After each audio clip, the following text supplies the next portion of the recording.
Yo, what's up, peoples? Smooth 616 here, and I got another entry in my personal top 25 MCs of all time. In at number 6, representing Long Island, formerly one half of the amazing and Hall of Fame group Eric B. and Rakim. Amazing lyricist. I mean, what can I say? This album, The 18th Letter, was a long time coming. Eric B. and Rakim broke up in '92. 5 years later, the solo album finally comes out. He recorded tons of material in between there. I mean, I wouldn't say tons. He recorded quite a bit of stuff. He was having lots of legal issues with Eric B. himself. I think label issues and stuff that prolonged this release.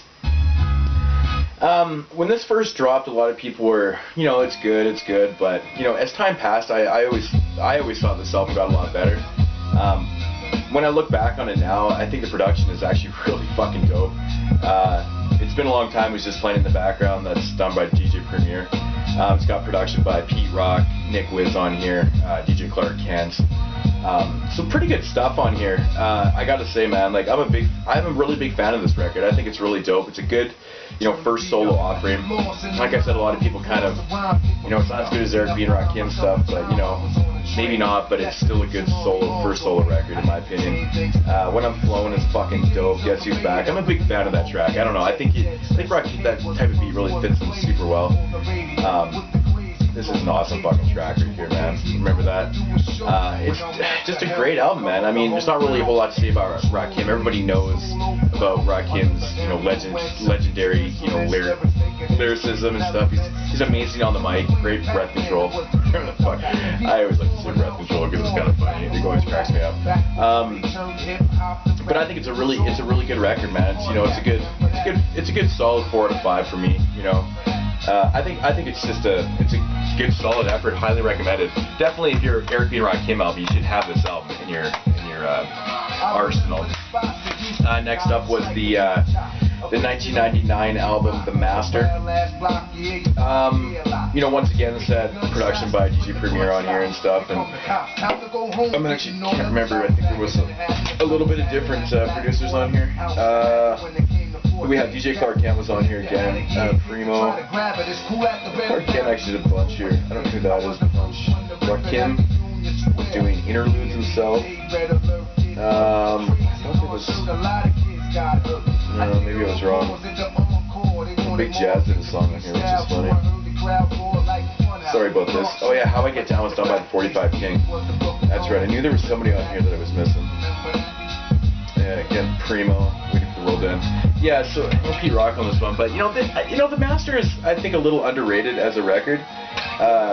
It's not as good as The 18th Letter, in my opinion, but it has some really fucking dope songs, man.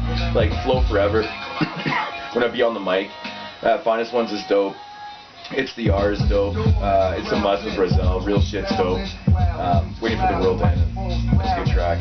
I think it's a solid sophomore record. And then, pretty much after he dropped this, I think he got dropped by Universal. Dropped him. Yeah, Universal dropped him after this record. This record didn't sell shit, I believe. So they dropped him. I do highly recommend this record. Universal dropped Rakim and then eventually signed with Aftermath Records. Rumor has it that he's recorded, actually, I think enough material for a whole record. And the whole story of Aftermath. When you record an album of Aftermath, it never comes out. This is the case with a whole lot of fucking artists, man. So much stuff.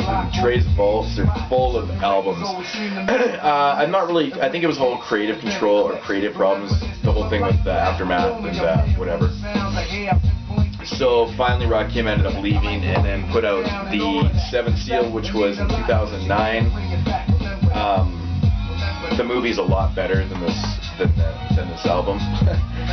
In my opinion, this album was a complete fucking disaster. This is absolutely terrible. This is by one of the best MCs ever. I base this MC, this is also including the Eric B. Rakim stuff. You can't tarnish his legacy with just one record, but this album is fucking disturbingly bad. beats are just horrible. Like nothing fits on this record. It's like this is fucking 10 years after the master came out. A whole decade for this. Oh man, this is horrible. Fucking horrible record. I think there was maybe one. I can't even remember. I listened to this album a couple times and I couldn't even handle it. It was so bad because I'm a really big Rakim album. I was anticipating this album for as long as I knew that this album was coming out.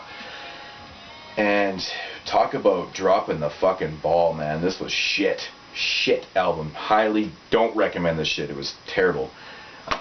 But yeah, so anyways, Rakim in at number 6, obviously his body of work is a lot more with his Eric B. Rakim albums. But these are good solid efforts. Highly recommend this one over this one, but they're both good. So it's Rakim. There's not really a whole lot of material to show because I've already showed the Eric B. and Rakim stuff. So, but if you're a fan, get his records. And some people do like the 7th Seal. I'm not. I think my buddy, we actually had an argument about this one night. He actually likes this album. He said it's not as bad as you think it is, and I'm like, yeah, it is. But my opinion doesn't mean shit. Opinions are opinions, right?